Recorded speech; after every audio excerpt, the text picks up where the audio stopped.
começar a nossa aula de hoje. A aula é sobre dados espaciais. Então a gente vai passar dos modelos agora para os modelos espaciais. Eu acho que todo mundo... A gente já pode começar, né? Então, o pessoal já vai chegando aí aos poucos, vendo da outra aula. O nosso conteúdo da aula de hoje vai pegar a representação de dados espaciais, pensar os dados espaciais como modelos, porque na aula passada a gente trabalhou com modelos de uma maneira geral, né? A gente vai pensar o modelo espacial e nós vamos fazer uma atividade prática usando o QGIS e discutir no final alguns portais de dados espaciais. Então, para quem já fez cartografia e geoprocessamento, às vezes a aula de hoje não vai trazer tantas novidades, mas é importante mesmo assim vocês fazerem como uma forma de relembrar, porque nós vamos utilizar muito as técnicas que a gente vai utilizar hoje para vocês construírem a base de dados de vocês. Então é importante, ao longo da aula eu vou dar algumas dicas para vocês assim, de boas práticas para vocês ganharem tempo também na hora de montar a base de dados de vocês, porque talvez assim, é o que vai demandar mais horas fora da aula, né? Que é vocês montarem as bases de dados espaciais de vocês. Mesmo assim, mesmo fazendo essa aula, se vocês tiverem dificuldades, vocês podem entrar em contato comigo, alguma dúvida. E nós temos também os monitores, né, do projeto de monitoria. A Luene está aqui, né, que é uma das monitoras, e além de aluna da disciplina, né, mas temos outros também. E vindo aqui fora do horário, em outros horários, a gente vai ter os monitores para também ajudarem vocês também, se vocês tiverem alguma dúvida, principalmente nessa parte de montar as bases de dados, de visualizar espacialmente, que eles podem dar uma ajuda para vocês. Então, a gente está trabalhando no curso de planejamento territorial e que os dados eles ocupam um lugar no espaço, não são simplesmente uma planilha com dado numa tabela, por exemplo, igual a gente costuma trabalhar na estatística clássica, né? A gente está falando assim, se é um dado de um município, esse município está localizado no espaço. Então, a gente vai trabalhar agora como que pensar a localização, a forma, relações no espaço ajudam a gente a compreender os problemas que a gente vive e como a gente pode tentar solucionar eles. Então, um dado espacial, a primeira questão, ele tem uma forma, uma geometria. Então vai ter uma bacia hidrográfica, qual que é o tamanho dela? Ela é mais alongada? Ela é mais circular? O município, por exemplo, ele é mais alongado, mais circular? Com quem que ele faz divisa, né? E ele tem uma localização. Então pode ser, por exemplo, que em uma determinada região do espaço tem uma certa característica, em outra região tem outra característica. E se a gente simplesmente visualizasse uma tabela sem informação de onde que está localizado, a gente perde essa informação. Então, o dado espacial é algo que agrega e que traz mais informações para a gente. Então, eu trouxe aqui um exemplo para a gente discutir, começar com o estudo de caso, né? Do caso de cólera em Londres, foi o primeiro estudo de análise espacial que teve. Que o John Snow, que era um médico, né? Ele estava estudando os casos de cólera. E naquela época, as pessoas ainda não sabiam como que transmitia a cólera. Tinha gente que achava que era pelo contato de pele, tinha gente que achava que era pelo ar, assim, que a pessoa cheirava um cheiro assim e pegava cólera. E tentando entender uma epidemia de cólera que teve em Londres, porque estava tendo recorrentemente, ele viu que ele foi plotando, né, e colocou no mapa, onde tem esses pontinhos vermelhos, eu vou apagar aqui, onde tem esses pontinhos vermelhos no mapa são os casos de cólera. E onde tem essas bolinhas azuis, são os lugares onde tinha poços de água. Olhando para esse mapa, vocês conseguem detectar algum padrão espacial? Os poços, eles cercam o local onde tem os casos de cólera, mas não sei por que não. Mais alguém consegue perceber alguma coisa em relação ao mapa? É mais um dos poços que está mais ligado ao caso de cólera. Porque, por exemplo, se você for pegar aquele ali da extremidade de cima na esquerda, não tem esse aí mesmo, não tem nenhum mais aquele central ali. Esse aqui, né? Então parece que os casos de cólera estão circulando num dos poços, a princípio. Poderia ser, a gente pode pensar, né? O Jon Snow, além dele pensar assim, tudo bem, está direcionando, talvez tenha alguma coisa com esse poço. A gente pode pensar intuitivamente, mas ele resolveu fazer um modelo. O modelo dele é o mesmo modelo que eu falei na aula passada, é a média. Um modelo simples, né? Só que ele fez a média das latitudes e longitudes dos casos de cólera.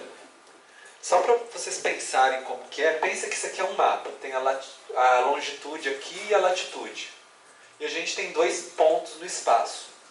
Se a gente pegar a latitude de um e a latitude do outro, somar e dividir por 2, a gente tem a média da longitude.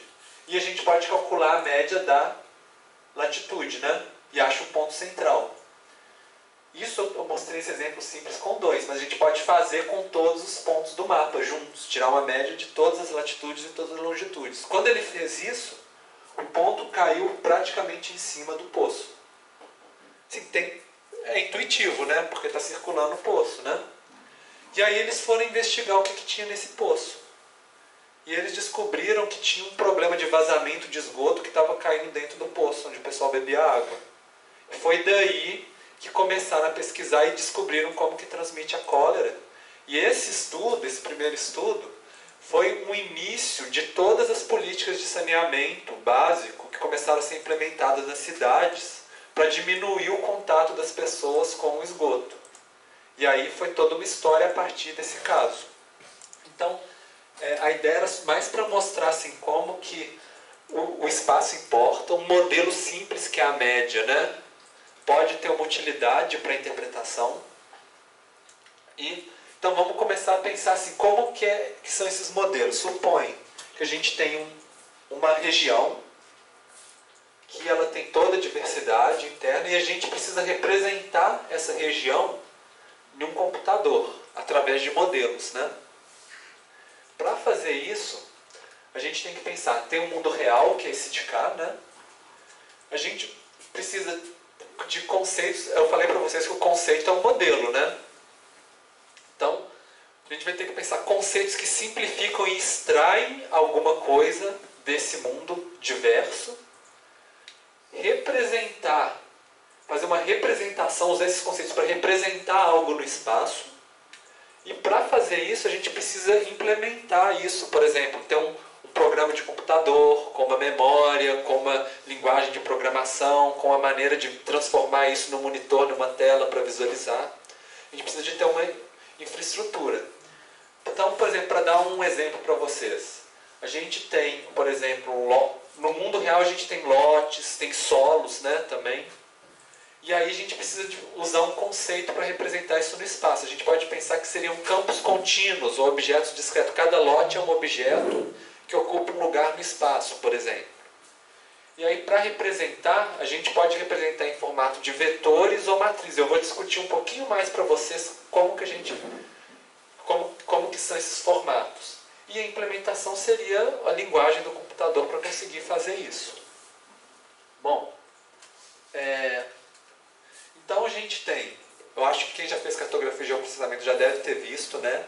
Esse tipo, a gente tem 2 formas principais de armazenar e representar os dados espaciais. Uma é o que a gente chama de vetorial, e a gente pensa, por exemplo, a gente tem uma hidrografia, supõe, né? Os rios. Para armazenar esse dado, você precisa saber a coordenada de cada vértice e como que um vértice está ligado no outro, né? Um pontinho que vai ligando no outro, no outro, no outro. Então o computador armazena essas coordenadas. Pode ser em forma de uma linha, pode ser ponto, cada ponto com latitude e longitude, pode ser um polígono, que cada vértice do polígono o computador armazena latitude e longitude e vai ligando os pontinhos.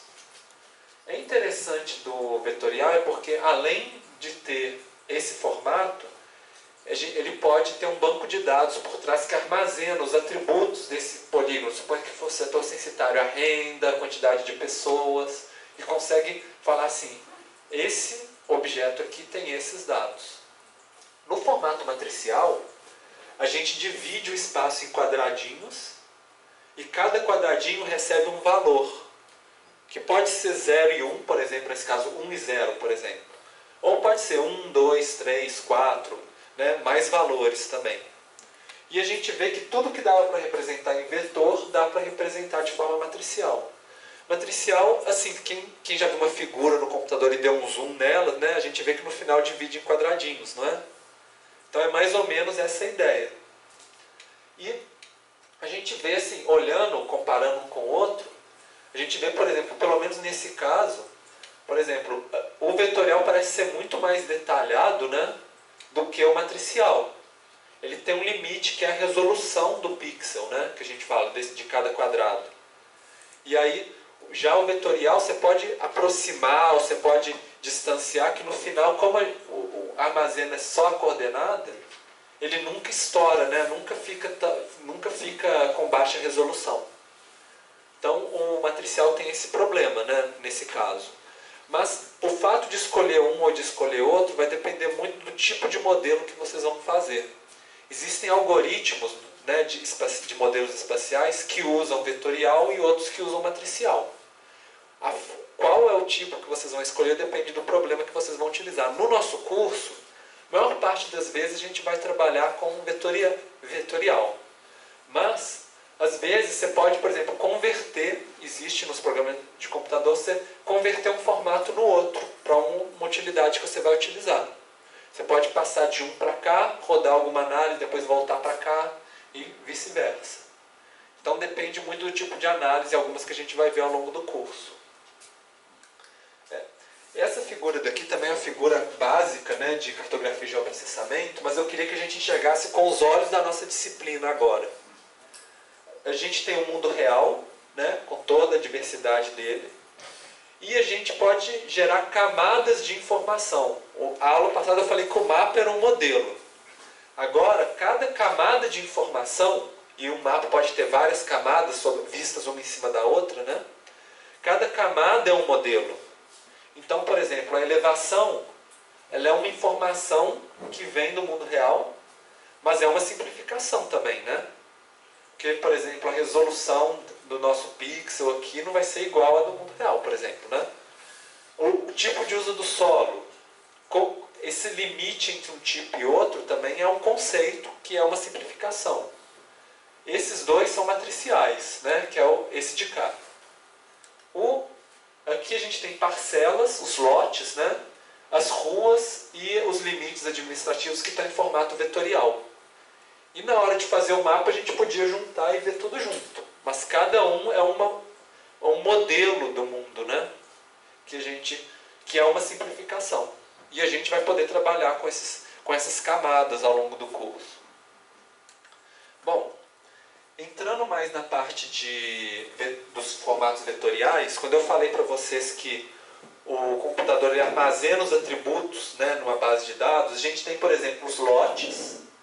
Por exemplo, um mapa que é esse par de cá de lotes, e para essa base ele vai criar uma tabela onde cada lote vai ser uma linha nessa tabela. E aí, a cada coluna vai ser uma variável. Por exemplo, tem esgoto, tem água, quem que é o proprietário. E aí a gente consegue armazenar informações de cada um desses lotes. Porque aqui tem o número do lote e aqui a gente tem o número do lote. E aí a mesma coisa, a gente consegue, por exemplo, num programa, selecionar um polígono e recuperar na tabela qual que são os atributos desse polígono. Bom, nós vamos trabalhar bastante no curso com o Shapefile, que é um formato muito utilizado em geoprocessamento, que provavelmente quando vocês entrarem nos sites para baixar os arquivos, ele vai vir nesse formato. Atualmente a gente está em uma transição de mudar do Shapefile para um formato que chama GeoPackage, que ele consegue gravar tanto em formato matricial quanto vetorial e tem várias vantagens, né, um formato mais moderno, mas atualmente a gente ainda encontra nas fontes de dados que a gente vai buscar, ainda está em Shapefile. Eu vou trazer alguns GeoPackage ao longo do curso também para vocês aprenderem esse formato novo. Mas, por enquanto, eu preferi ensinar com esse nessa aula, porque é o que vocês, na hora que vocês forem procurar os dados de vocês vão achar nesse formato, né? Então, o shapefile, ele, na verdade, ele não é um arquivo só. Igual, por exemplo, se eu tenho um texto do Word, né, que a gente clica lá no arquivo, aparece, por exemplo. Na verdade, eles são vários arquivos com várias extensões, e aí aqui tem as terminações SHP, SHX, e tem que estar tudo na mesma pasta para a gente conseguir abrir. Se vocês copiarem só o SHP e tentar abrir ele sozinho, não vai abrir. Precisa de ter todos eles juntos. Então, às vezes, a gente baixa até na internet zipado, né, compactado. Quando você descompacta, ele descompacta todos os arquivos. O SHP, ele é o que tem informação das coordenadas, da geometria, da forma de cada um. O SHX é um índice que vai ligar a geometria à tabela de atributos, que a tabela é o DBF.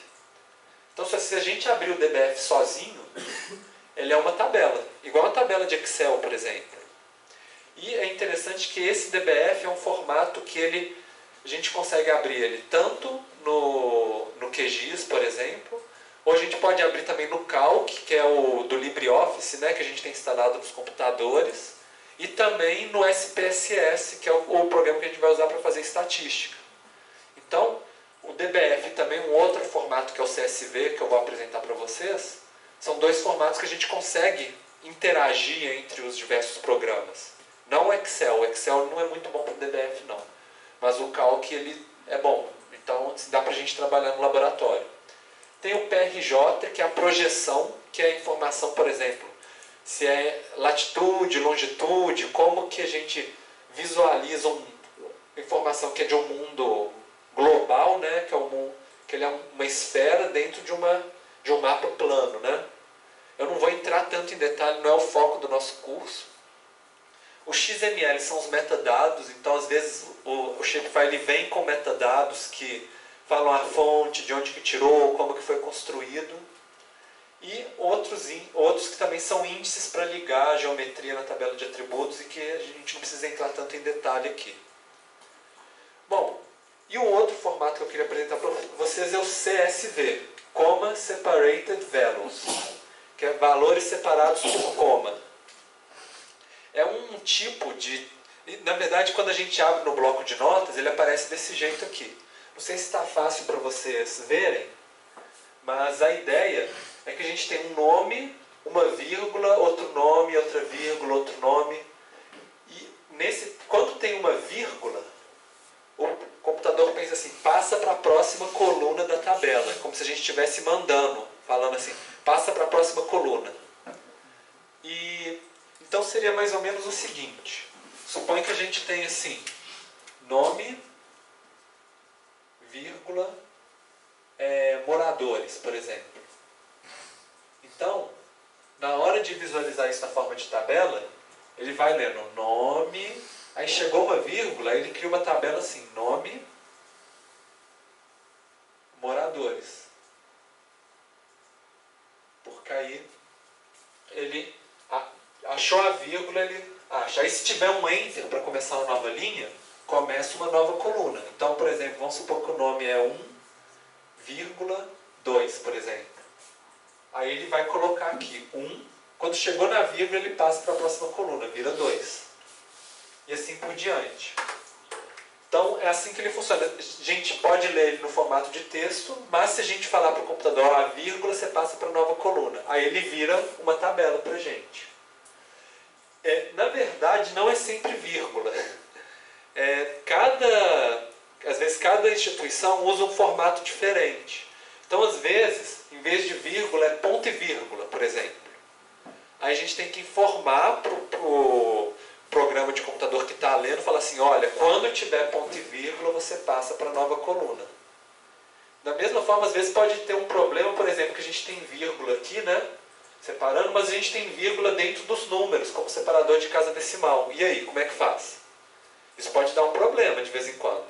Mas nesse caso aqui específico, quando tem um número, ele está entre aspas. E aí a gente tem que informar para o programa que está lendo, que fala assim, ó, quando tiver entre aspas é um número, ou quando tiver entre aspas é texto. Então, muitas vezes quando vocês baixarem um dado CSV, é interessante vocês abrirem no bloco de notas primeiro, para vocês tentarem entender como quem que é o separador decimal, o que que é o aspas, o que que é o separador de coluna, para vocês informarem para o programa de computador para ele conseguir transformar em tabela. Bom, então vamos começar a nossa prática. A gente vai trabalhar hoje com o censo demográfico, que é uma fonte de dados muito utilizada, né? Então, se vocês quiserem ligar o computador e entrar no site do censo, censo2010.ibge.gov.br. Alguns horários ao longo do dia ele saiu fora do ar hoje, mas não sei se agora ele está funcionando. Vocês podem checar para mim? Está funcionando? Beleza. Não é o único lugar que vocês conseguem dados do censo, mas é um lugar que é fácil de pegar várias informações. Por exemplo, o IBGE também tem o Sidra, que é um sistema que também consegue recuperar dados do censo e agregar também.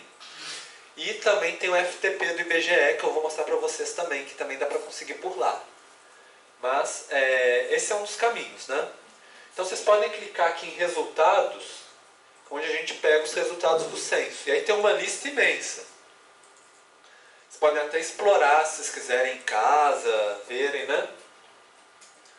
Mas eu acho assim, interessante explicar para vocês a metodologia do censo, porque ele tem duas diferentes pesquisas dentro do censo. Uma é o universo. O universo, os sensoristas, né? Eles foram em cada domicílio do Brasil, ou tentaram pelo menos, né? Em cada domicílio, e foram 6,7 milhões, né, de domicílios, que foram, para cada um deles eles tinham uma planilhinha que eles faziam as mesmas perguntas. Aí a gente tem os dados agregados por setor censitário. E a outra pesquisa é a da amostra, que o que eles fazem? Primeiro, só para município acima de 190 mil habitantes, eles fizeram algumas perguntas a mais, que são muito interessantes as perguntas. Só que eles não passaram em todas as casas. Eles pegavam um domicílio, pulava 10, por exemplo, 10 ou 8 domicílios, pegava outro e juntavam depois o resultado em grupos de mais ou menos 400 domicílios. Então, assim, você não tem toda a população, mas você tem uma amostra e de resultados que estão muito ligados ao planejamento municipal, que era o principal objetivo.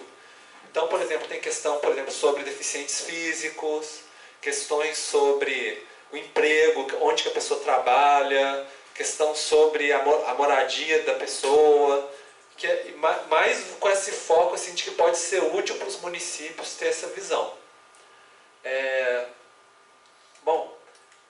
Aqui tem um mapa que pega uma parte do município de São Paulo, mas é interessante para vocês verem a diferença do setor censitário do que a gente chama de área de ponderação. Porque o setor censitário é o do universo, que pegou todos os municípios e a gente tem o dado por setor censitário, que são essas linhazinhas, né? E essa cor maior é a área de ponderação, que a gente tem o resultado da amostra. Que ela pegou 400 domicílios aqui dentro dessa região que tem essa cor. Então vocês veem, quando a gente trabalha com a amostra, a gente tem uma resolução menor, né? Uma resolução pior, assim. Mas assim, por exemplo, se a gente pegar o município inteiro de São Paulo, por exemplo, já dá para fazer uma análise estatística boa, só com a amostra, com essas áreas de ponderação. Sim? No caso, cada cor é 400 domicílios? 400 domicílios amostrados, mais ou menos. Mais ou menos isso, assim, seria mais ou menos o critério. E aí, por isso, assim, às vezes um setor censitário que não tem o suficiente, não daria para mostrar, né, dentro dele. Outra questão da amostra é que para o setor censitário a gente tem o dado já todo agregado já para cada setor censitário. Para a amostra, para a gente baixar no IBGE, a gente baixa o que a gente chama de microdados, que é o dado de cada casa que foi amostrada. E com isso, a gente tem que agregar e tirar a média, a gente mesmo, para colocar na área de ponderação. Então isso dá muito mais trabalho para a gente fazer. Tem uma aula mais para frente do curso que eu vou ensinar para vocês. Mas assim, Se vocês quiserem fazer um trabalho mais simples, sofrer menos, é mais fácil pegar o do setor censitário mesmo. Agora, se vocês quiserem mesmo, porque tem uma pergunta que vocês estão bem estimulados, assim, eu ajudo por fora e vai ter essa aula também que vai dar uma ajuda, mas eu falo para vocês, dá mais trabalho. Mas assim, dependendo da pergunta de vocês de pesquisa, pode ser interessante também, né? E aí, assim, se a pessoa estiver animada a aprender a trabalhar com microdados, que é uma técnica interessante também. Para vários, não é só a amostra do censo que é em microdados. A pesquisa PNAE, por exemplo, é em microdados. Tem várias outras pesquisas que se você aprender para um, você aprende, né, a trabalhar com mais facilidade nos outros também. Bom, e o censo demográfico, ele usa um sistema de código, que é um sistema para a gente conseguir ligar, por exemplo, a tabela de dados com a nossa forma dos vetores, com o nosso mapa.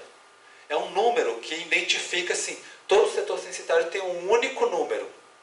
E esse número, por esse número a gente consegue ligar diferentes tabelas de dados, sempre que vai ser sempre esse mesmo número. Ele funciona mais ou menos assim. Tem os primeiros dígitos, são a unidade da federação. Depois vem outro bloco de dígitos, que é o município, e vem tudo em sequência. Depois vem o distrito, o subdistrito e o setor. Então, a gente vê um número grandão assim, né? E cada setor é um número inteiro desse. Se você pegar um mapa de uma base de dados de município do IBGE, por exemplo, ele também usa esse mesmo sistema, só que ela para aqui, no M. Então ele vai ter um número que vai vir até aqui. E aí, se você tem dados por município, você consegue juntar, porque ele vai seguir essa mesma lógica. E tem várias instituições que geram dados usando esse mesmo código do IBGE, porque aí você consegue pegar o dado dessa instituição e juntar com a base territorial do IBGE, com o shapefile. Então, só para dar um exemplo, o Sistema Nacional de Informações de Saneamento, o SNIS, ele dá os dados para o município e usa o código do IBGE, porque aí você consegue jogar e fazer um mapa com os dados do SNIS, por exemplo, né? De água, esgoto, resíduos sólidos. Algumas outras instituições vão ter um código diferente. Quando, por exemplo, não segue os limites do IBGE, por exemplo, pesquisa OD, por exemplo. Eles têm um sistema de código que funciona mais ou menos igual, mas como não é o IBGE que delimitou a zona de origem e destino, né, de mobilidade, então eles têm a sua própria numeração. O que eu acho importante vocês terem em mente quando vocês forem pesquisar os dados de vocês, é que é muito mais fácil a gente trabalhar com uma tabela que já vem com esses códigos, do que você baixar uma planilha, por exemplo, que só tem o nome dos municípios, ou o nome de algumas regiões ou de distritos, porque aí você vai ter que tentar meio que copiar e colar na tabela. Quando a gente tem esses códigos, a gente consegue fazer automaticamente, que é a técnica que eu vou ensinar aqui nessa aula. Então fica muito mais fácil. Então quando vocês estiverem explorando os dados, vocês já olham, tem um código aqui, esse é fácil de usar. Se não tiver, vocês vão ter que penar um pouquinho, mas também dá. Só que aí vocês vão ter que fazer meio manualmente, assim, para construir os dados de vocês, né? Bom, então a gente está aqui com os resultados, né? Vocês clicaram aqui em resultados. A gente pode procurar, se vocês forem, ter que descer bastante. Então pode apertar Ctrl L ou Ctrl F no navegador de vocês, né? Para buscar um termo, por exemplo, resultados do universo, que é onde estão os nossos dados dos setores censitários que a gente vai utilizar nessa aula.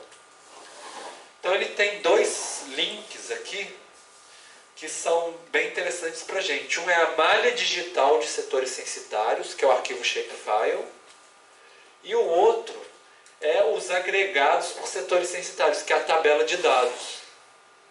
Então um está separado do outro e a gente vai poder juntar um com o outro. Outra maneira, além de usar o site do censo, se a gente quisesse, era entrar no FTP do IBGE. Se vocês quisessem digitar ftp:/ftp.ibge.gov.br, aí vocês têm acesso a praticamente todos os dados do IBGE.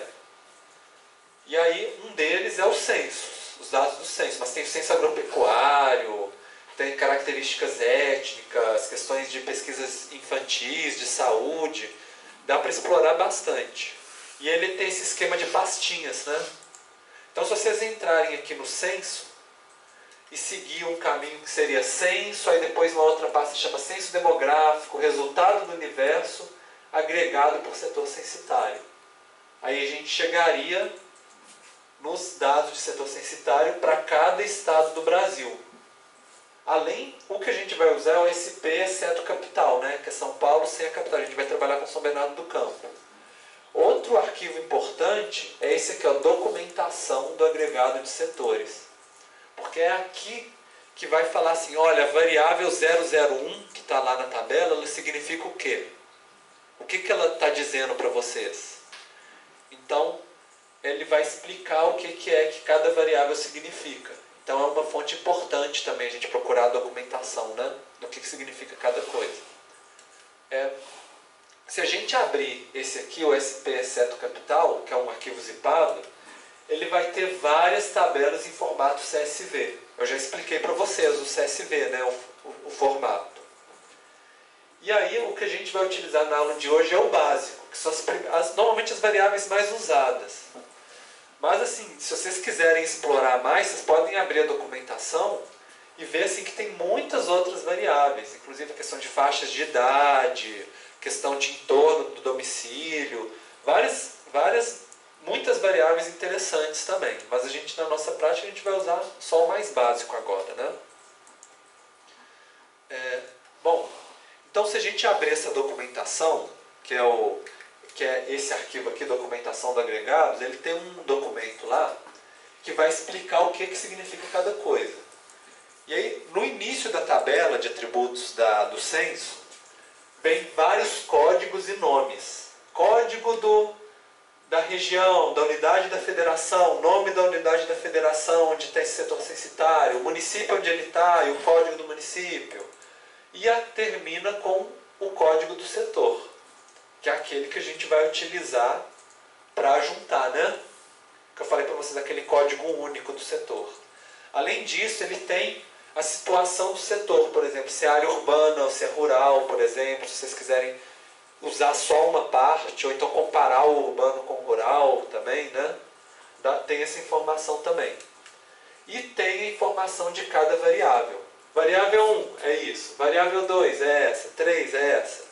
Então, na tabela, vocês vão ver só isso aqui, V1, V2, V3, V4, V5. Quer saber o que ela é? Vai lá na documentação, que aí vai falar para vocês o que é a variável. Então, além do FTP do IBGE, a gente tem o GeoFTP. O GeoFTP é onde estão todas as bases de dados geográficos, né, espaciais, as malhas, né, com os limites no IBGE. Então, ele também é interessante para vocês explorarem o que tem nele. Então, quem quiser entrar aí no navegador, né, geoftp.ibge.gov.br, a primeira tela é essa das pastinhas. E dentro de organização do território, a gente entra e vai ter as malhas territoriais, que são os setores censitários, os municípios, os distritos, que é o que interessa para a gente. Que aí, entrando, né, clicando, a gente tem as malhas territoriais, clicando nela, tem a malha para o setor censitário, as malhas municipais. E aí a gente pode escolher o que interessa para a nossa aula, é o censitário, né, agora, e escolher qual do censo rural, inclusive, tem também, o censo de 2010, e aí tem em formato KML, para ver, por exemplo, no Google Earth, e em Shapefile, que é o que a gente vai utilizar. E aí a gente tem, abrindo aqui, tem para cada estado do Brasil, e a gente pega São Paulo, no caso, para o estado de São Paulo. E aí a gente pode escolher setor censitário, município, distrito do estado de São Paulo. No nosso caso, a gente vai pegar o setor censitário. Mas se vocês forem fazer, por exemplo, em nível municipal, um estudo para o estado de São Paulo, vocês podem baixar aqui o SP Municípios, que tem para os municípios também. Bom, então a gente vai fazer a nossa prática. Nós vamos utilizar o QGIS. A gente tem vários QGIS instalados nos computadores aqui, o 3.6, 3.4, 2.8. Agora, na aula eu vou preferir usar o 3.6, porque eu prefiro sempre usar a versão mais recente com vocês, porque daqui a um ano, né, vai estar o 3.9, ele vai ser mais parecido com o 3.6 do que o 3.4. Então a gente vai usar. Mas no trabalho de vocês, se de repente, por exemplo, travar alguma coisa no 3.6, vocês podem testar com 3.4, com 2.18, às vezes funciona, né? A gente nunca sabe por que tem um bug numa versão nova que não tem na antiga, né? Então vocês têm possibilidades a mais. Eu vou mostrar para vocês, vocês clicarem no Windows aqui, de colocar assim, QGIS Desktop 3.6. Aí vai aparecer, normalmente eu sempre seleciono que tem o GRASS, que é o QGIS completo. Mas não vai fazer muita diferença para a gente. Pode ser o QGIS também sem o GRASS também. Não vai fazer tanta diferença assim. Mas é mais para vocês começarem a iniciar, né? Mandar rodar. E, bom, vou voltando aqui para a aula. Às vezes ele demora um pouquinho mesmo para ligar. Pode aparecer uma tela assim, você quer ter um início limpo ou não, qualquer opção que vocês escolherem, não tem problema não. Bom, a gente está de tempo. Bom, vai abrir a tela do QGIS para vocês. Quem aqui nunca mexeu no QGIS antes? Tem uma turma, tá? Então, deixa eu ver.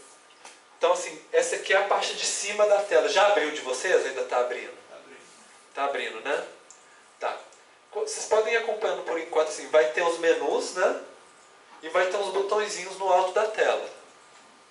E a primeira coisa que a gente vai fazer é abrir os dados. Então, enquanto está abrindo de vocês, procura no computador de vocês se tem uma pasta de rede que chama aulas, um drive que chama aulas, onde estão os dados da aula de hoje que a gente vai abrir. Se algum dos computadores de vocês não tiver esse drive aulas, olha no site do TDIA, da disciplina, eu coloquei lá no repositório aula 2 os dados de aula que a gente vai utilizar. E eu vou pedir para vocês colocarem no drive D de vocês, numa pasta com o nome de vocês. Mas aí vem a primeira dica para a gente começar a trabalhar com bases de dados. Não só no QGIS, mas em qualquer programa, né? A gente faça uma pasta que não tenha caractere especial. Então, se o nome de vocês tem acento, tem cedilha, não usa. Coloca só a letra do nome de vocês, sem acento, sem cedilha, e não usem espaço e nem ponto. Então, só coloca o nome de vocês simples, porque tem alguns algoritmos, alguns programas que vão tentar ler. Se tiver caractere especial, se tiver espaço, se tiver ponto, aí eles travam. Então, só para passar para vocês umas boas práticas para a gente organizar dados, né? E agora, a gente vai abrir esses dados no QGIS. Então, tem várias maneiras de abrir os dados. Uma é simplesmente, por exemplo, arrastar um dado do Windows Explorer, né, do navegador, e jogar dentro da tela do QGIS. Ele abre. Mas a maneira mais tradicional de fazer é a gente ir em camada, adicionar camada e escolher uma camada. Se é vetorial, matriz, a gente vai abrir vetorial agora para começar. Também tem esses botõezinhos aqui do lado no QGIS, que qualquer um deles que a gente abrir, também vai abrir a janela para a gente adicionar dados. Esse aqui é o geral, esse é o de GeoPackage, que a gente não vai usar agora, e esse é o de dados vetoriais. Mas vocês vão ver que vai abrir a mesma janela, não tem muita diferença não. E também Ctrl+Shift+N, Ctrl+Shift+V também funciona do mesmo jeito. Então, vocês mandando adicionar, está todo mundo no mesmo pé agora? É o ponto SHP, né? Isso, exatamente, o ponto SHP que a gente vai abrir uma janela para vocês e a gente vai ter aqui vetor, raster, que é o matriz, vai ter aqui texto delimitado, que é o CSV, Comma Separated Values, que a gente pode abrir também. No caso, a gente vai escolher o de vetor. E aí, vocês vêm aqui nesses 3 pontinhos, né? Clica aqui para vocês escolherem o lugar onde vocês gravaram o arquivo de vocês. A gente vai abrir esse que é o ponto SHP, que é o que tem a geometria, a forma, né? E assim, tem esse nome esquisito que o IBGE dá. Podia dar uns nomes mais intuitivos, né? Mas é o que a gente tem. Na verdade, tem um significado de quadrículas e tudo, né? Que tem um sistema deles. E aí, quando a gente sabe esse chama codificação, que aqui está o TF8 ou System, não sei qual que está de padrão no de vocês. System, né? Vocês podem deixar. Mas assim, quando vocês sabem que a instituição gera dados em um certo sistema de codificação, a gente informa aqui. Que normalmente é o importante para ler caractere especial. Por exemplo, se o município tem tio, C cedilha, acento, se a gente escolher a codificação errada, ele vai ler esses caracteres especiais errados. Mas se errar aqui, tem jeito de mudar depois, tá? É mais assim, só para começar a introduzir isso para vocês. Então vocês conseguiram, e aí, lá embaixo tem um botão de adicionar, né? Depois que vocês selecionaram aqui. Aí vocês adicionam, que aí ele vai abrir no QGIS. Deve aparecer para vocês assim, uma camada aqui né? Tem o de camada, às vezes ele está embaixo, às vezes ele está em cima. Vocês podem inclusive arrastar para cima, para baixo, o lugar onde ela vai ficar. Não tem... O QGIS é flexível, você monta, né, a sua tela, né?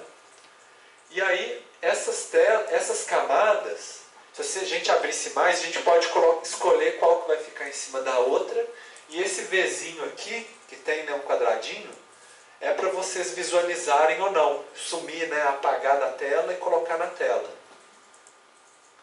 Além disso, outro comando útil é vocês clicarem com o botão direito em cima da camada e tem uma opção que chama aproximar para a camada.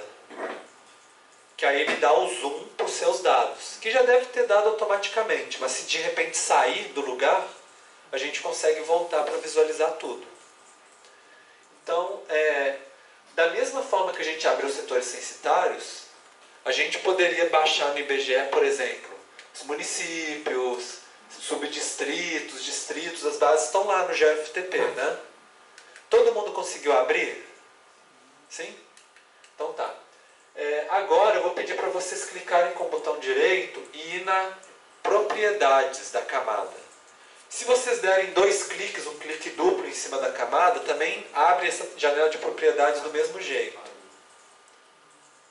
Então, clicou com o botão direito em cima dela, vou em propriedades, né? Gente, no TDIA tem os slides de aula também. Então, se alguém quiser baixar o slide de aula também, porque tiver alguma dificuldade de enxergar alguma coisa, se perder no meio do caminho, mas assim, eu prefiro que tem algumas pessoas que baixam e que fazem a aula inteira em 5 minutos. Eu não aconselho porque a gente vai discutir cada slide, né? Então é melhor a gente ir fazendo junto, tá? E se alguém tiver alguma dificuldade em algum ponto, pode levantar a mão que eu vou aí ajudar vocês. O importante é a gente estar fazendo junto. Então, dentro do propriedade, a gente vai no fonte para começar, na aba fonte, e a gente vai ver, tem a codificação. Então, por exemplo, se a gente viu que os nossos dados não conseguiu ler os caracteres especiais direito, a gente poderia mudar.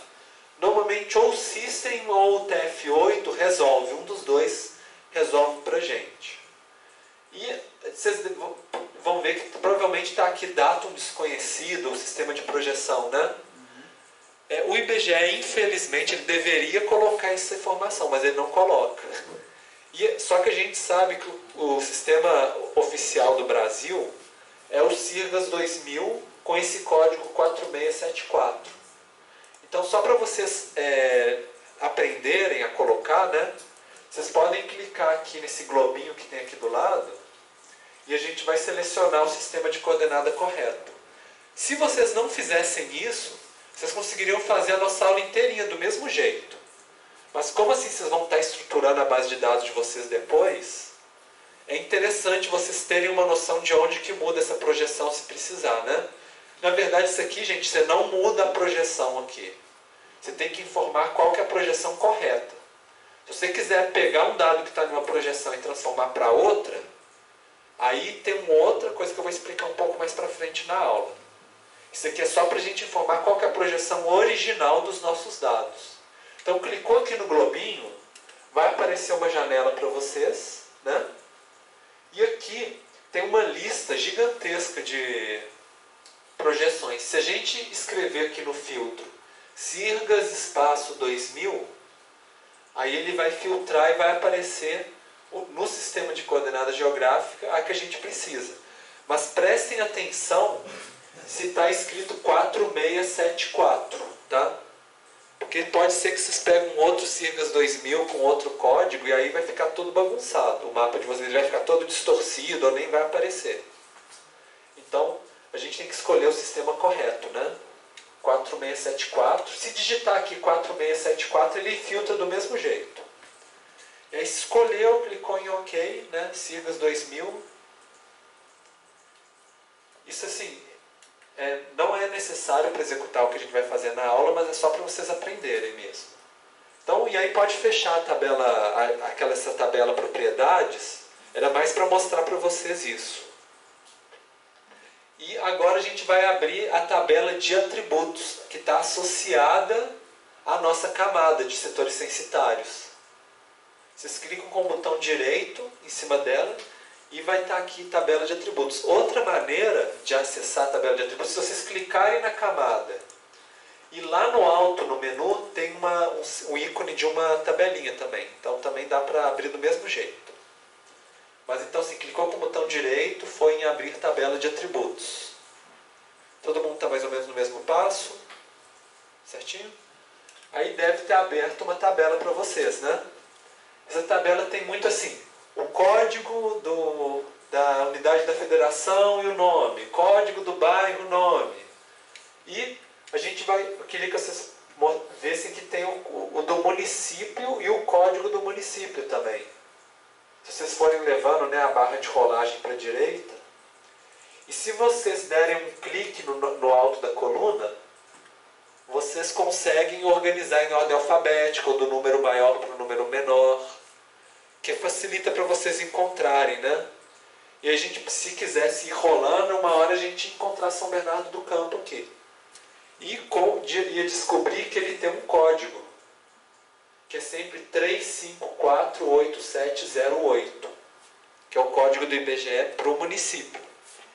Os setores censitários dentro de São Bernardo do Campo, eles sempre começam com esse número e tem outros aqui que seguem, né?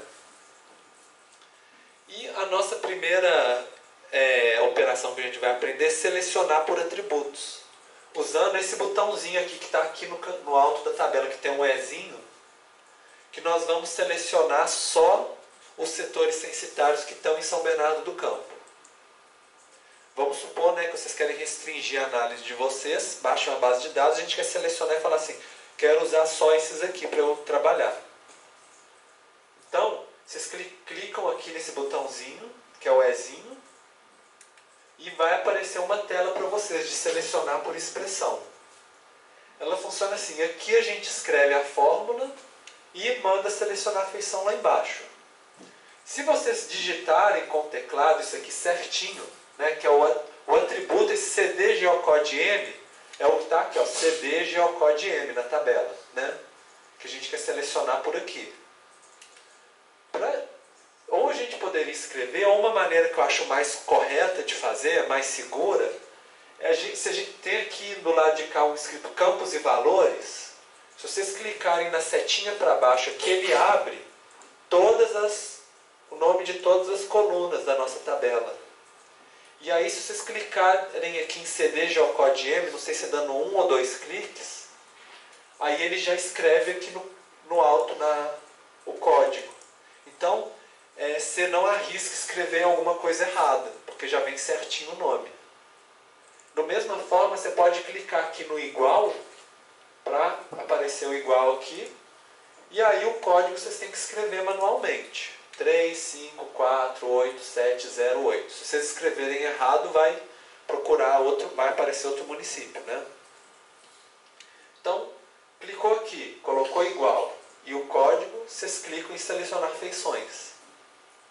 Que aí já vai ter selecionado tanto na tabela de vocês quanto no mapa. E aí, selecionou, vocês podem fechar. Bom, se vocês fecharem, né, vocês vão ver que São Bernardo do Campo deve estar em amarelo aqui no mapa. Se não tiver, aí vocês têm que selecionar de novo, vocês escreveram alguma coisa errada, né? E, inclusive, né, quando a gente clica com o botão direito do mouse, tem aqui Zoom to Selection, que é justamente se a gente quisesse dar o zoom só na área que a gente selecionou também, se quisesse, né? Não faz diferença. E agora eu quero ensinar para vocês a exportar a gente criar uma nova camada só com os arquivos só com os setores que a gente selecionou. Para isso, a gente clica com o botão direito do mouse em cima da camada e tem uma função que chama exportar. E aí exportar, salvar feições. Em versões anteriores do QGIS era salvar. Na atual é exportar. Então clicou com o botão direito, exportar, salvar feições como. Mas não terminem de gravar ainda, tá? Eu vou explicar um pouquinho na próxima parte. Gente, na hora de salvar, vai abrir uma janela para vocês, né? Lembra de marcar assim, salvar somente as feições selecionadas. Na anterior, aqui embaixo tinha salvar feições selecionadas como? É uma outra maneira, né? Eu só estou ensinando para vocês só o geral mesmo. Vocês têm que clicar aqui. Se vocês não marcarem aqui, ele vai exportar todos os setores censitários, não somente o que vocês selecionaram.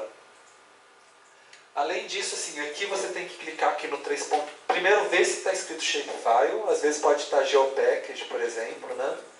Que é o formato padrão agora.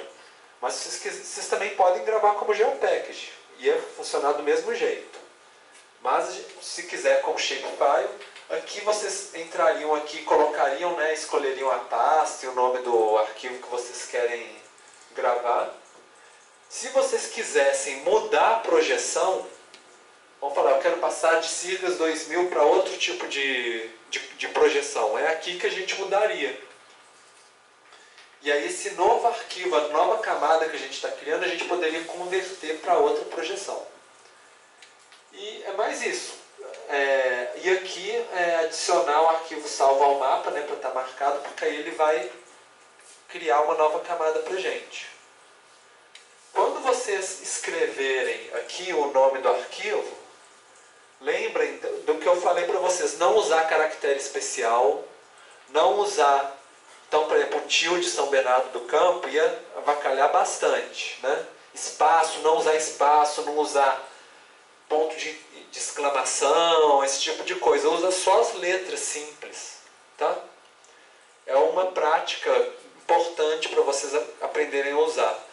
Não só assim, nome de pasta, nome de arquivo e também cabeçalho de variável nas tabelas. Evitar usar caractere especial. E no caso de Shapefile, ainda tem mais uma limitação, que o Shapefile aceita no máximo 8 caracteres para o nome das tabelas, para a coluna, né, o nome de cada variável. Então tem que ser nome curto e sem caractere especial. No máximo a gente aceita o underscore, que dá, por exemplo, se eu quisesse falar assim, Vitor, aí o underscore Vasconcelos, por exemplo, né? Então, não é o hífen, é o underscore, tem esse traço baixo. Esse não costuma dar problema, não. Se vocês quiserem, né, organizar, da maneira de organizar os dados. Bom, então, por exemplo, deve ter criado, né, vocês colocam para criar, clique em OK, que aí deve ter criado uma nova camada, que vocês podem dar um zoom nela, né, aproximar para a camada. Inclusive pode desmarcar aquela que tem o São Paulo inteiro, o estado de São Paulo inteiro, e ficar só com o São Bernardo do Campo. Aí vocês podem verificar se exportou, né, só São Bernardo. Então, depois que vocês podem desmarcar o Vzinho, né, no que está o estado de São Paulo inteiro. Bom, está todo mundo mais ou menos no mesmo pé? Alguém precisa de alguma ajuda? Então tá. Então vamos ir de novo para adicionar novos dados. Lembra que vocês usaram adicionar, nova camada, ou então clicaram naqueles íconezinhos, né? Quando for adicionar. Agora a gente vai adicionar de novo a mesma tabela de adicionar dados. Só que em vez de adicionar vetor, onde a gente adicionou um vetor, a gente vai adicionar um texto delimitado, que é a nossa tabela de atributos do censo. Então, vocês conseguiram entrar nesse de novo? Só para lembrar, vocês vão voltar aqui. Pode ser esses botões aqui, né? Ou camada, adicionar camada, aí vai ter texto delimitado, adicionar texto delimitado, né? Aqui, cadê? Deixa eu voltar. A gente vai adicionar, e aí é interessante assim, primeiro vocês vão ter que escolher o arquivo CSV, né? Que é aquele básico, SP2, alguma coisa assim, que está lá na pasta que eu passei para vocês, né? Vocês baixaram no Tidia. Quando vocês abrirem, ele vai mostrar aqui embaixo se a visualização está correta. Por exemplo, se está dividindo nas colunas certinhas, se está lendo os caracteres especiais direitinho ou não. Se não tiver, aí a gente tem que ir alterando as funções aqui e explicando para o QGIS assim, qual que é o divisor de coluna, qual que é, por exemplo, aqui o sistema de codificação, se é System ou TF8, para que pode ser um ou pode ser outro, mas na verdade você tem que ver aqui embaixo se ele está conseguindo ler o caractere especial direitinho, né? Então, o formato que o IBGE coloca, o separador de coluna é o ponto e vírgula. Então a gente tem que colocar aqui que o delimitador, a gente tem que colocar que é o ponto e vírgula aqui. Na hora que a gente coloca, aí o QGIS vai dividir as colunas direitinho. Outra coisa que a gente tem que falar para o QGIS é que a gente quer abrir só uma tabela. Porque tem alguns casos que a gente abre uma tabela onde a gente tem os dados de coordenadas geográficas, como algumas colunas, e a gente consegue criar um arquivo de pontos. Mas não é o nosso caso. Então a gente tem que informar para o QGIS que não tem geometria, sem geometria. Para falar assim, não estamos querendo criar um novo arquivo de pontos a partir da tabela. A gente quer só abrir uma tabela de dados. Então, sem geometria. Tem outras opções também, que caso a caso vocês podem utilizar. Por exemplo, aqui em Record Field Options, que a gente não precisa utilizar nesse exercício, mas, por exemplo, a gente pode falar, por exemplo, se a vírgula é o separador decimal ou não, por exemplo. E isso ajudaria a identificar certos dados, se eles são números ou são textos, por exemplo. Então, também tem uma opção, dependendo de onde vocês pegarem o arquivo CSV de vocês, dá para falar várias coisas também, para ir testando para ver se está abrindo direitinho, né? Bom, então vocês conseguiram visualizar a tabela de vocês está direitinho agora? Se tiver, vocês clicam em adicionar, que aí vai adicionar uma camada nova no QGIS, só que vai ser uma camada só com um símbolozinho de tabela. Ela não visualiza nada no mapa, né? Só para relembrar vocês da documentação, né? A gente tem vários códigos.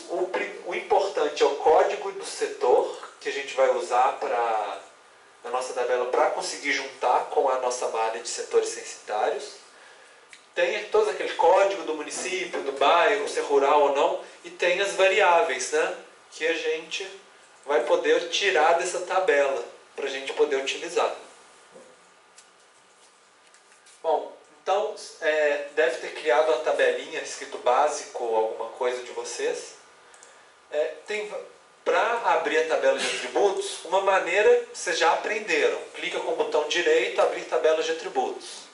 Outra maneira, vocês clicam na tabela e e tem o íconezinho de tabela de atributos lá no alto.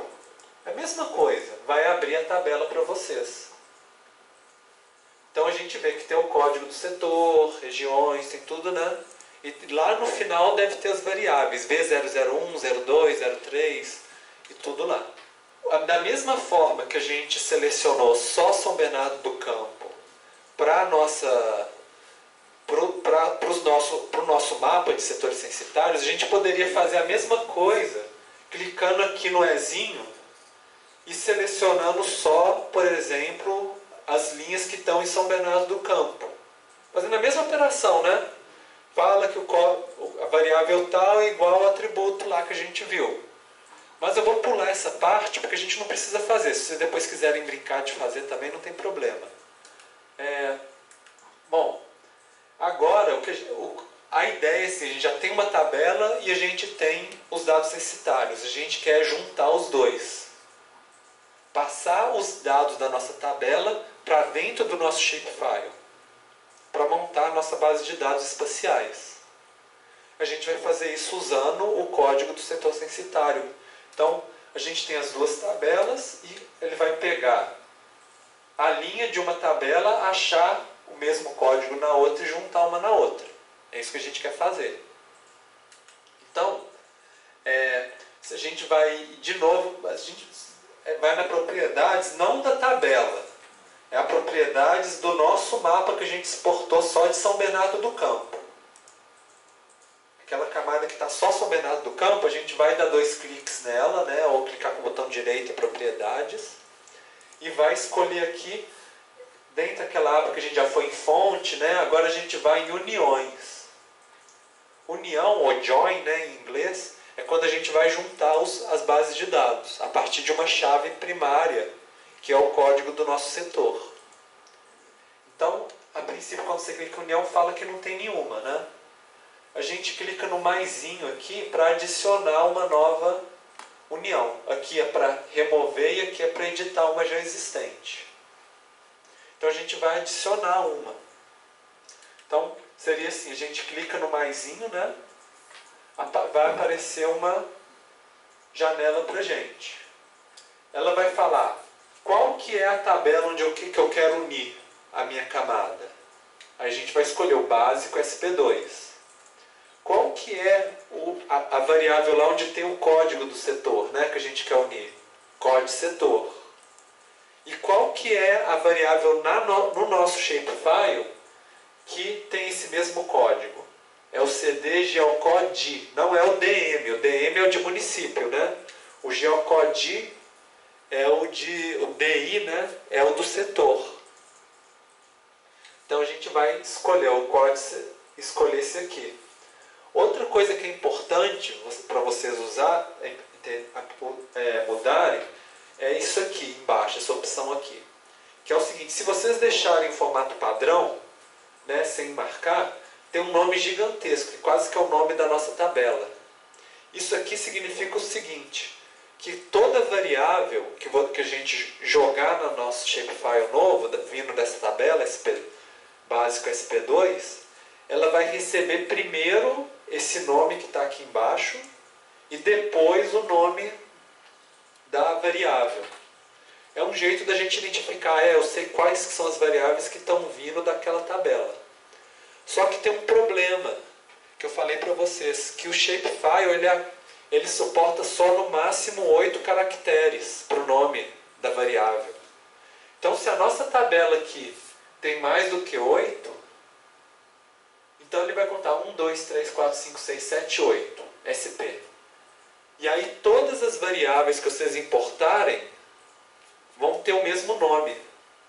E vocês não vão conseguir mais distinguir qual que é a 001, qual que é a 002, porque ele vai começar a dar o nome e vai parar na oitava.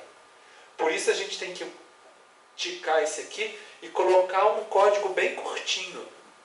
Por exemplo, eu coloquei BAS underscore, eu podia até ser nada, se vocês quiserem não colocar nada, só marca aqui, coloca vazio, aí vocês não vão conseguir saber de onde que veio o dado. Mas daria também. Mas colocando só poucos algarismos aqui, resolve o caso para a gente também. Então só para vocês marcarem e colocarem umas 3 letrinhas ou alguma coisa assim, só para marcar. Então assim, escolheu o básico, código do setor, geocode, marcou aqui base e clique em OK. Às vezes demora um pouquinho porque é uma tabela essa tabela é muito grande, né? São todos os setores de São Paulo. E aí vocês podem aplicar e fechar, né? Já dar OK na tabela de propriedade de vocês e verificar agora se na nossa tabela de atributo esses dados foram adicionados. Então, para vocês darem 2 cliques na camada de vocês. Não, desculpa, 2 cliques não. Abrir a tabela de atributos, né? Clica com o botão direito, abrir a tabela de atributos e verifica se adicionou essas colunas na camada de vocês. Agora eu preciso fazer uma observação para vocês. Apesar de vocês estarem visualizando aqui na tabela, essas variáveis aqui elas não estão gravadas no arquivo shapefile. Elas estão... É uma visualização que a gente chama de dinâmica. Se vocês fecharem o QGIS, gravarem o shapefile de vocês num pendrive e abrir na casa de vocês, quando a hora que vocês abrirem não vai ter mais essas variáveis aqui. Elas estão ligadas uma com a outra por uma ligação de banco de dados, somente nessa seção do QGIS que vocês estão visualizando agora. E vamos supor, então, por que a gente não grava, então, né?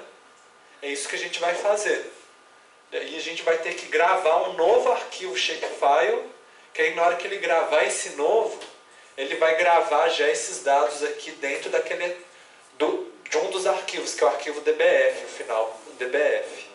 Então essa é a próxima parte que a gente vai fazer. A gente vai...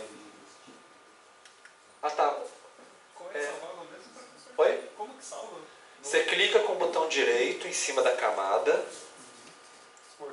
Exportar, salvar feições. Então eu vou pedir para vocês fazerem isso. Vocês podem fazer então? Que aí vocês vão e gravam, colocam um nomezinho diferente, ou com o básico, ou alguma coisa assim com as variáveis, qualquer coisa. E aí vocês já vão ter uma nova camada que realmente vai estar gravado lá no arquivo e vocês podem levar para outros lugares. Essa questão assim, é muito comum quando você está fazendo base de dados, a pessoa esquece de gravar e aí perde, né, os dados todos depois. No formato shapefile, né? Pode ser no formato shapefile, pode ser.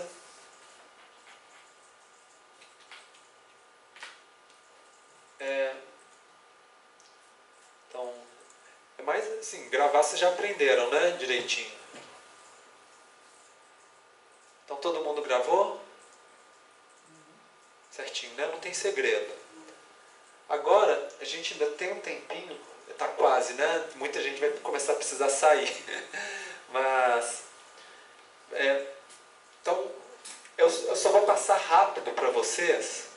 É mais ou menos o seguinte, o QGIS ele tem uma funcionalidade também de edição dos dados, que às vezes vocês vão precisar. Por exemplo, vocês querem tirar a média de habitantes. A gente tem a V1, que é os domicílios, e o V2, que são os moradores. A gente quer calcular a média dos habitantes, criar uma nova coluna, né? Aí tem um botãozinho aqui que chama calculadora de atributos, que é o ábaco, quando a camada já está selecionada, né? Que a gente consegue calcular um novo. Funciona igualzinho o selecionador de expressão, se vocês clicarem no ábaco. Esse ábaco vocês podem tanto abrir daqui, quanto vocês podem abrir de dentro da tabela que vocês querem editar também. Também tem um ábaco aqui também, se vocês abrirem a tabela. E aí, ele funciona igualzinho o seletor de atributos. Vocês poderiam, só que tem que colocar, cria um novo campo, que é a média, escolhe o número decimal, que não é inteiro, né? A gente quer com vírgula, e no campos e valores a gente conseguiria chamar, por exemplo, variável 002 dividido pela 001. E aí, apertando OK, lembra aqui sempre de não usar caractere especial, né? Nem espaço, nem ponto, essas coisas assim. E aí, apertando OK, daria. Gente, eu não vou poder esperar vocês terminarem tudo, porque eu preciso passar para vocês o exercício para a próxima aula. Mas a ideia da aula era mais ou menos essa, tá, gente? E eu só queria passar para vocês assim, isso aqui é bem simples, mas depois vocês podem, né, ver com mais calma. Eu só queria passar para vocês o seguinte, que além do IBGE, tem outros sites que vocês podem baixar bases territoriais, por exemplo, o Centro de Estudos da Metrópole para a região metropolitana, Infraestrutura de Dados Espaciais do Estado de São Paulo para o Estado de São Paulo, DataGel para dados de meio ambiente do Estado de São Paulo, Infraestrutura Nacional de Dados Espaciais para o Brasil inteiro, Sistema de Informações sobre Recursos Hídricos, quem quiser trabalhar com rios, bacias hidrográficas, né? E a UERJ tem um portal que tem várias outras fontes de dados, né? Também é tipo um catálogo, então se vocês quiserem para vocês explorarem isso para vocês. Então a atividade, que também é para terça-feira da semana que vem, tem uma parte individual e uma parte em grupo. A parte individual é para vocês lerem o capítulo 1 do livro, do Descobrindo a Estatística, e fazer um resumo. Esse resumo, gente, vocês podem meio que copiar e colar, tá?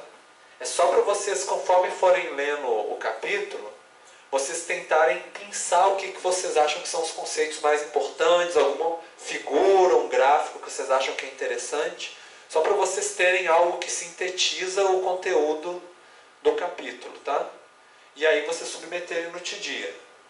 E em grupo, já que o exercício da aula passada foi vocês montarem os grupos, né, e escolherem os temas, agora é para vocês escolherem qual que é a escala espacial de análise, ou seja, se vai ser o mundo, o Brasil, um município específico, qual que é a unidade territorial, se vai ser setor censitário, vai ser município, vai ser o que, né, país, o que vai ser, e quais são as 3 variáveis que vocês querem utilizar no trabalho, pelo menos 3.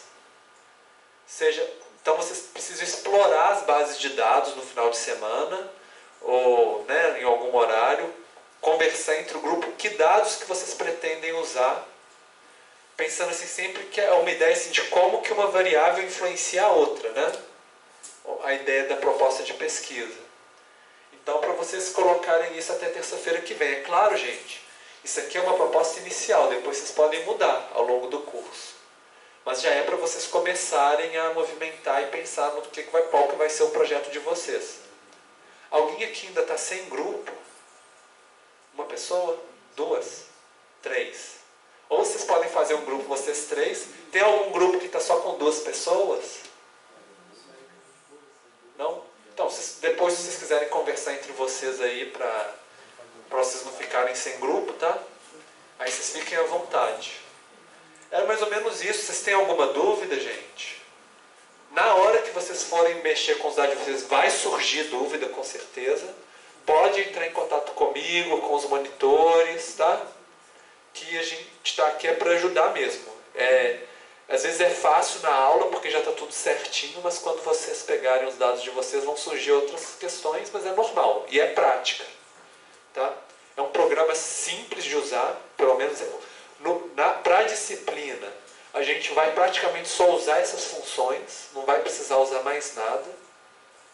Mas o QGIS tem muita função mais avançada, mas aí é para a disciplina de cartografia e geoprocessamento. Para a gente é mais ou menos isso que vocês precisam para vocês explorarem os dados de vocês, tá? Então, é isso, e então até terça-feira que vem.